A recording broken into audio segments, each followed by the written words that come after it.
شروع کرتا ہوں اللہ کے نام سے جو بڑا مہربان اور نہایت رحم کرنے والا ہے۔ بسم اللہ الرحمن الرحیم۔ بڑے بڑے اللہ کے ولی کہتے ہیں عصر کے وقت جو قرآن کی یہ سورت 3 بار پڑھتا ہے فرشتے ہاتھوں میں دولت لیے دوڑے دوڑے اس گھر آتے ہیں۔ محترم ناظرین، قرآن مجید کی وہ سورت جسے نماز عصر کے بعد پڑھنے سے اللہ اس کو اپنا دوست بنا لیتا ہے، اور یہ سورت وہی پڑھتا ہے جسے اللہ چن لیتا ہے۔ ناظرین، نبی پاک صلی اللہ علیہ وسلم نے فرمایا کہ اس سورت کی تلاوت کو ترک نہ کرو، کیونکہ اس کی تلاوت کرنے والے کو اللہ دوست رکھتا ہے اور اپنے پسندیدہ بندوں میں شامل کر لیتا ہے۔ تو جو شخص ہمیشہ اس کی تلاوت کرتا ہے خدا قیامت کے دن اس کا نامہ اعمال اس کے دائیں ہاتھ میں دے گا اور وہ بغیر حساب کے جنت میں داخل ہوگا، اور آخرت میں اسے اتنا اجر ملے گا کہ وہ راضی ہو جائے گا۔ قرآن کریم اللہ تعالیٰ کا پاک کلام ہے جو اس نے قیامت تک آنے والے انس و جن کی رہنمائی کے لیے آخری نبی حضور اکرم صلی اللہ علیہ وسلم پر وحی کے ذریعے نازل فرمایا۔ قرآن کریم اللہ تعالیٰ کی صفت ہے، مخلوق نہیں، اور وہ لوح محفوظ میں ہمیشہ سے ہے۔ اللہ تعالیٰ کے جو فیصلے آسمانوں کے اوپر تحریر ہیں وہ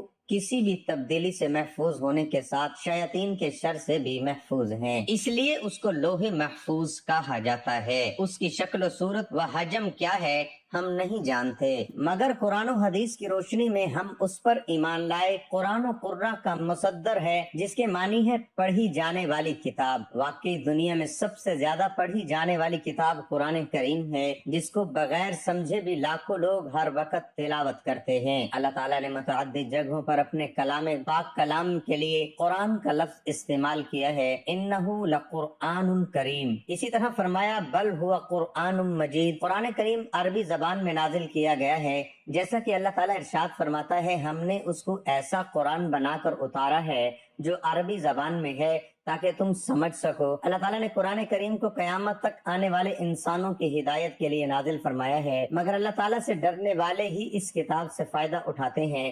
ماہ رمضان کی ایک بابرکت رات لیلۃ القدر میں اللہ تعالیٰ نے لوح محفوظ سے سمائے دنیا پر قرآن کریم نازل فرمایا، اور اس کے بعد حسب ضرورت تھوڑا تھوڑا حضور اکرم صلی اللہ علیہ وسلم پر نازل ہوتا رہا، اور تقریباً 23 سال کے عرصے میں قرآن کریم مکمل ہوا۔ قرآن کریم کا تدریجی نزول اس وقت شروع ہوا جب آپ کی عمر مبارک 40 سال تھی۔ قرآن کریم سے سب سے پہلی جو آیتیں غار حرا میں اتری وہ سورۃ علق کی ابتدائی آیات ہیں۔ اس پہلی وحی کے نزول کے بعد 3 سال تک وحی کے نزول کا سلسلہ بند رہا۔ 3 سال کے بعد وہی فرشتہ جو غار حرا میں آیا تھا آپ کے پاس آیا اور سورۃ المدثر کی ابتدائی چند آیات آپ پر نازل فرمائی۔ اس کے بعد حضور اکرم کی وفات تک وحی کے نزول کا تدریجی سلسلہ جاری رہا۔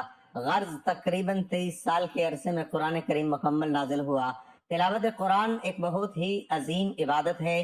وہ اس طرح کے قرآن پاک پڑھنا ہو یا پڑھانا، سننا ہو یا سنانا، سب ہی ثواب کے کام ہے۔ اور تلاوت قرآن میں سب سے اہم بات یہ ہے کہ بندہ حرف ایک پڑھتا ہے لیکن ثواب اسے 10 نیکیوں کا ملتا ہے۔ چنانچہ نبی رحمت صلی اللہ علیہ وسلم کا فرمان ہے جو شخص کتاب اللہ کا ایک حرف پڑھے گا اس کو 1 نیکی ملے گی جو 10 کے برابر ہوگی۔ حضور اقدس صلی اللہ علیہ وسلم نے فرمایا بندے قرآن کے سوا کسی چیز سے خدا کا اتنا قرب حاصل نہیں کر سکتے جتنا قرآن سے، یعنی تلاوت قرآن سے بندہ خدا کا سب سے زیادہ قرب حاصل کر سکتا ہے۔ تلاوت قرآن دلوں کو سکون دیتی ہے، تلاوت قرآن اپنے ساتھ برکت لاتی ہے، تلاوت قرآن سے ایمان کی لذت ملتی ہے، تلاوت قرآن سے اللہ تعالیٰ کی خوشنودی حاصل ہوتی ہے، تلاوت قرآن دنیا کے سارے غموں کو بھلا دیتی ہے، تلاوت قرآن مصیبتیں ٹال دیتی ہے، تلاوت قرآن آخرت میں نجات دلائے گی، تلاوت قرآن کرنے والا گویا کہ اپنے رب سے مناجات کر رہا ہے، تلاوت قرآن عقل کو بڑھاتی ہے۔ اللہ تعالیٰ اپنے اخلاص کے ساتھ قرآن پاک کی تلاوت نصیب فرمائے،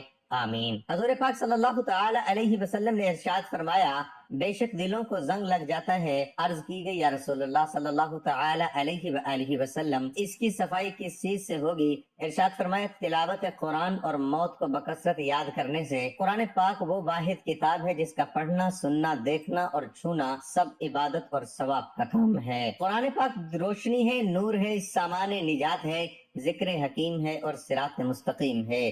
اس کے فضائل بے شمار ہیں، اس کی تلاوت کا اجر و ثواب بے حد و بے حساب ہے۔ قرآن حکیم اللہ تعالیٰ کی نازل کردہ کتاب ہے، اس میں پوری انسانیت کے لیے رشد و ہدایت اور کامیابی و کامرانی کا سامان موجود ہے۔ یہ کتاب بندوں کو خالق سے ملاتی ہے، گمراہوں کو صراط مستقیم کا پتہ بتاتی ہے، اجڑی دلوں میں ایمان و یقین کے سبزے اگاتی ہے، قلب و جگر کو تقوی و طہارت کے نور سے منور کرتی ہے، مایوسی میں ڈوبی ہوئی زندگیوں میں امید و آس کی شمع روشن کرتی ہے، روحانی اور جسمانی امراض کا صفایا کرتی ہے، پریشانیوں کو دور کرتی ہے، اور اس کے علاوہ نہ جانے کتنی صفات کی حامل یہ بے نظیر کتاب ہے۔ یوں تو انسانوں کی رشد و ہدایت کے لیے متعدد صحیفے نازل کیے گئے، جن میں سے بیشتر حوادث کی نظر ہو گئے، اور کچھ باقی رہے تو گزرتے وقت کے ساتھ ان میں تحریف و ترمیم ہوتی رہی، حتیٰ کہ وہ اپنی اصل شکل و صورت سے بالکل منحرف ہو گئے۔ لیکن یہ قرآن کریم کا امتیازی وصف ہے کہ اس کی حفاظت کی ذمہ داری خود اللہ تعالیٰ نے لے رکھی ہے، اور اس کی حفاظت کے لیے ایسا وسیع اور عالمگیر نظام قائم فرمایا ہے، جس کے نتیجے میں اس کا حرف تو کیا ایک نقطہ بھی آلودہ تحریف نہ ہو سکا اور نہ ہو سکے گا۔ اللہ تعالیٰ نے لاکھوں کی تعداد میں حفاظ و قراء اور علماء و مفسرین پیدا کر دیے ہیں، جن کا شب و روز قرآن کے پڑھنے پڑھانے اور اس کو سمجھنے سمجھانے میں گزرتا ہے۔ وہ ہمتاً قرآن کریم سے وابستہ رہتے ہیں اور اس کے علوم و معارف سے فیضیاب ہوتے رہتے ہیں۔ یقیناً ان سے بڑا خوش نصیب اور کامیاب و کامران روئے زمین میں کوئی بھی نہیں ہے، اور ہو بھی کیسے سکتا ہے۔ بھلا ان افراد کے مقام و رتبے تک کس کی رسائی ہو سکتی ہے جو خدا کے اس نظام کا حصہ ہیں جو اس نے حفاظت قرآن کے لیے مقرر کیا ہوا ہے۔ بے شک قرآن کریم دنیا کی تمام کتابوں سے باہر اعتبار فائق و برتر ہے، اس کی صداقت و حقانیت روز روشن کی طرح آیا ہے، اس کی حلاوت و شیرینی اور اثر آفرینی ایسی ہے کہ لوگ دیوانہ وار کی طرح کھینچے چلے آتے ہیں۔ دنیا میں سب سے زیادہ پڑھے جانے کا اعزاز بھی قرآن کریم کو ہی حاصل ہے۔ بے شک یہ کتاب تمام کتابوں سے افضل ہے، جیسا کہ ایک روایت میں ہے، فضل کلام اللہ علی سائر الکلام کفضل اللہ علی خلقہ۔ ترجمہ: اللہ کے کلام کی فضیلت تمام کاموں پر ایسی ہے جیسے اللہ کا مقام تمام مخلوقات کے مقابلے میں۔ بھلا اللہ کے مقابلے میں اس کی مخلوقات کی کیا حیثیت ہے؟ ٹھیک اسی طرح قرآن کے آگے دوسری کتابوں کی کیا حیثیت ہے؟ قرآن کریم پڑھنے کی بہت سی فضیلتیں و احادیث میں بیان کی گئی ہیں، جن میں ایک مشہور روایت یہ ہے، حضرت عثمان رضی اللہ عنہ سے روایت ہے کہ رسول اللہ صلی اللہ علیہ وسلم نے ارشاد فرمایا، تم میں سے بہترین شخص وہ ہے جو قرآن سیکھے اور سکھائے۔ رسول اللہ صلی اللہ علیہ وسلم کا یہ خطاب تمام بنی نوح آدم سے متعلق کہ تمام انسانوں میں بہتر و افضل ترین شخص وہ ہے جو ان دو صفات کا حامل ہو، اول یہ کہ قرآن پڑھتا ہو، اور دوم یہ کہ دوسروں کو قرآن کی تعلیم دیتا ہو۔ ظاہر ہے قرآن کریم میں جو علوم ہے وہ تمام علوم سے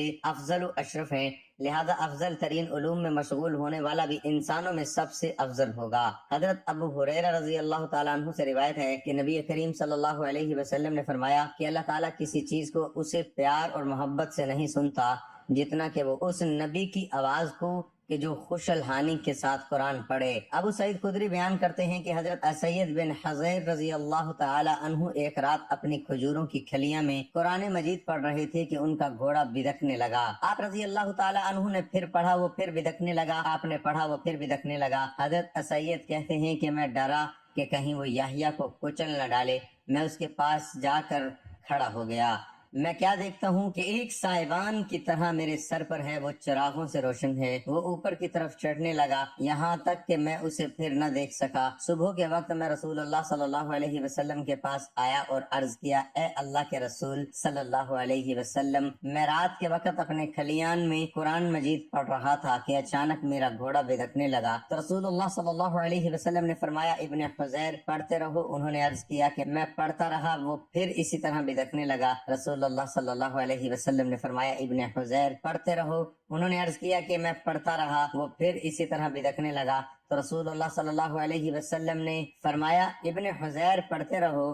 ابن حذیر کہتے ہیں کہ میں پڑھ کر فارغ ہوا تو یحییٰ اس کے قریب سائبان کی طرح دیکھا، اس میں چراغ سے روشن تھے اور اوپر کی طرف چڑھا یہاں تک کہ اسے میں نہ دیکھ سکا۔ تو رسول اللہ صلی اللہ علیہ وسلم نے فرمایا، وہ فرشتے تھے جو تمہارا قرآن سنتے تھے، اور اگر تم پڑھتے رہتے تو صبح لوگ اس کو دیکھتے اور وہ لوگوں سے پوشیدہ نہ ہوتے۔ حضرت عائشہ رضی اللہ تعالی عنہما فرماتی ہیں کہ رسول اللہ صلی اللہ علیہ وسلم نے ارشاد فرمایا کہ جو آدمی قرآن مجید میں ماہر ہو وہ ان فرشتوں کے ساتھ ہے جو معزز اور بزرگی والے ہیں، اور جو قرآن مجید اٹک اٹک کر پڑھتا ہے اور اسے پڑھنے میں دشواری پیش آتی ہے تو اس کے لیے دوہرا اجر ہے۔ حضرت ابو ہریرہ رضی اللہ تعالی عنہ نے فرمایا کہ آسمان اور زمین کو پیدا کرنے سے 1000 سال پہلے اللہ تعالیٰ نے ان صورتوں کی تلاوت کی، اور جب فرشتوں نے تلاوت سنی تو کہنے لگے کہ خوش نصیب ہے وہ امت جس پر یہ قرآن اتارا جائے گا، اور خوشحالی ان دلوں کے لیے جو اس کو پڑھیں گے اور اس کو یاد کریں گے، اور خوشحالی ہے ان زبانوں کے لیے جو اس کی تلاوت کریں گے۔ ایک حدیث میں ہے کہ جو شخص اس سورت کو صرف اللہ کی رضا کے واسطے پڑھے گا، اس کے پہلے والے سب گناہ معاف ہو جاتے ہیں۔ بس اس سورت کو اپنے مردوں پر لازمی پڑھا کرو، تو یہ سورت کم از کم دن میں 1 مرتبہ اس کو لازمی پڑھیں، کیونکہ جو اس سورت کی تلاوت کرتے ہیں اللہ اسے پسند کرتے ہیں اور اس کو ولی اللہ بنا دیتا ہے۔ تو آپ بھی سورت سے دوستی کر لیں، اللہ کی رضا کے لیے 3 مرتبہ روزانہ عصر کی نماز کے بعد پڑھیں۔ اللہ آپ سے اتنا خوش ہوں گے کہ آپ کی زندگی کی تمام پریشانیاں جو ہیں انشاءاللہ ختم ہو جائیں گی، جیسا چاہیں گے ویسے ہی ہوگا۔ قرآن مجید اللہ کا کلام اور رب کی آخری آسمانی کتاب ہے۔ پورا قرآن خیر و بھلائی اور رحمت و برکت اور شفا کا سرچشمہ ہے۔ اس پر ایمان لانا، تلاوت کرنا، آیات میں تدبر کرنا، عمل کرنا، شفا کے لیے قرآن آیات پڑھ کر دم کرنا اور پوری زندگی اس کے مطابق گزارنا، یہ قرآن کا حق ہے۔ البتہ رسول اکرم صلی اللہ علیہ وسلم نے کچھ صورتوں اور آیتوں کی خصوصی فضیلت بیان فرمائی ہے، انہی میں سے ایک سورۃ الملک ہے۔ سورۃ الملک کی 3 فضیلتیں صحیح احادیث میں موجود ہیں۔ پیارے نبی صلی اللہ علیہ وسلم اس سورۃ مبارک کی تلاوت کیے بغیر نہیں سوتے تھے۔ یہ سورہ مبارکہ اپنے ساتھی کے لیے شفاعت کرے گی، یہاں تک کہ اس کو معاف کر دیا جائے گا۔ نبی رحمت صلی اللہ علیہ وسلم نے ارشاد فرمایا، قرآن میں ایک سورت ہے جس میں 3 آیتیں ہیں، وہ اپنے پڑھنے والے کے لیے اللہ تعالیٰ سے سفارش کرے گی